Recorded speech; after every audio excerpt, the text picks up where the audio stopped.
وفضل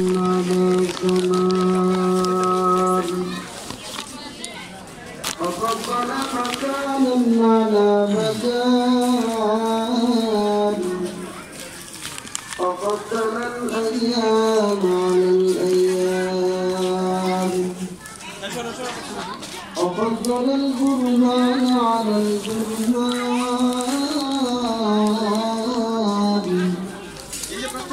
وفضل الله المجاهدين على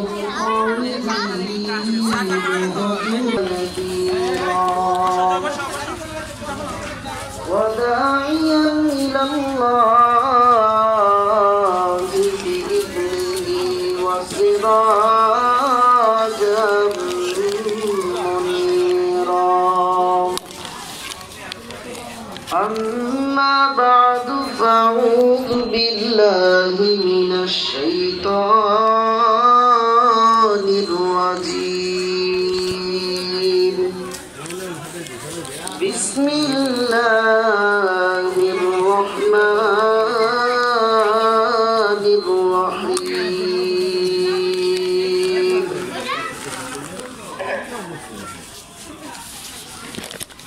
يا أيها الذين آمنوا اتقوا الله حق تقاته ولا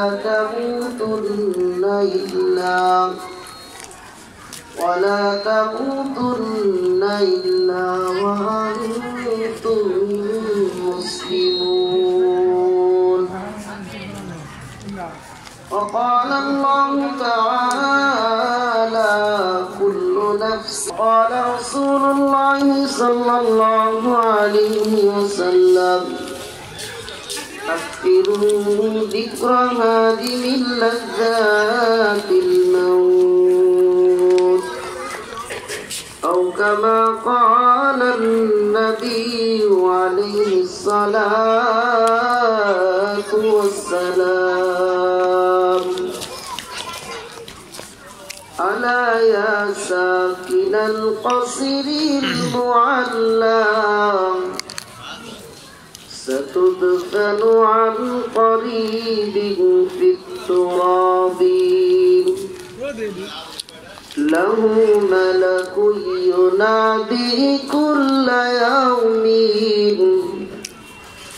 لدون الموت يبنوا للخراب. قليل عمرنا في دار دنيا ومرجعنا إلى بيت التراب.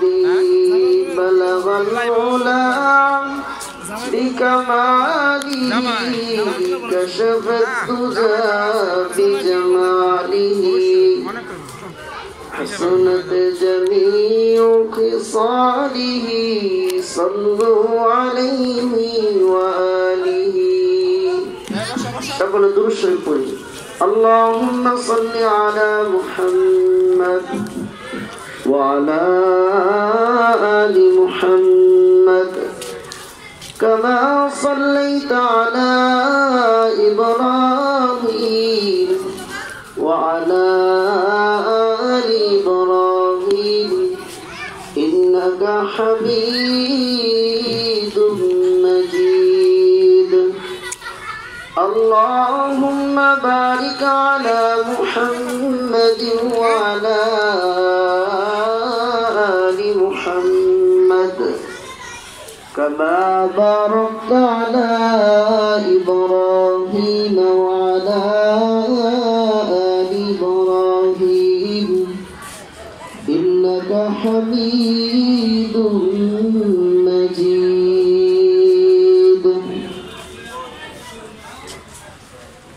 আলহামদুলিল্লাহ। দারুল আরকাম বালক শাখা ও দারুল তাকওয়া মহিলা মাদ্রাসার উদ্যোগে হাফেজ ছাত্রদের দস্তরবন্দি পাগড়ি ও হাফেজা ছাত্রীদের সম্মাননা প্রদান উপলক্ষে 2 দিন ব্যাপী 11তম বার্ষিক ওয়াজ মাহফিলের আজ দ্বিতীয় দিন দ্বিতীয় দিনের দ্বিতীয় অধিবেশনে মঞ্চে উপস্থিত আমার উস্তাদ আলহাজ হযরত মাওলানা মনজুরুল হক সাহেব দামাত বরকাতুহুল আলিয়া, আল্লাহ হযরতের হায়াতে বরকত দান করুক।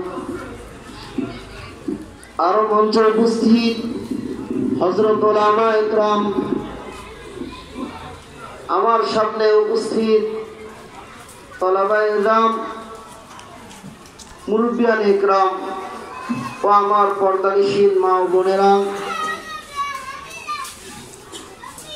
সকলকে জানাই মাহফিল কমিটির পক্ষ থেকে আন্তরিক শুভেচ্ছা ও মোবারকবাদ। আল্লাহ তাআলার অশেষ মেহেরবানি যে আল্লাহ রাব্বুল আলামিন আমাদেরকে এমন একটি মহতি মজলিস, এই মজলিসকে আল্লাহর হাবিব বলেছেন জান্নাতের বাগান। মাগরিবের নামাজের পর এই রায়বাগ এলাকায় হাজার হাজার মানুষ ঘুরতেছে। অনেকের কোনো কাজ নেই, অনেকের কাজ আছে, বিভিন্ন দায়িত্বে আছেন। হাজার হাজার মানুষ, তার থেকে বাছাই করে আল্লাহ তাআলা আমাদের কিছু সংখ্যক মানুষকে এমন একটি দ্বীনি মজলিসে আল্লাহ আসার এবং বসার তৌফিক দান করেছেন। এটা আল্লাহ রাব্বুল আলামিনের একান্তই মেহেরবানি ও দয়া। আল্লাহ মেহেরবানি না করলে আমরা এখানে আসতেও পারতাম না, বসতেও পারতাম না। যে আল্লাহ তাআলা আমাদেরকে এরকম একটি দ্বীনি মজলিস, যে মজলিসকে আল্লাহ শুকর আদায় করি।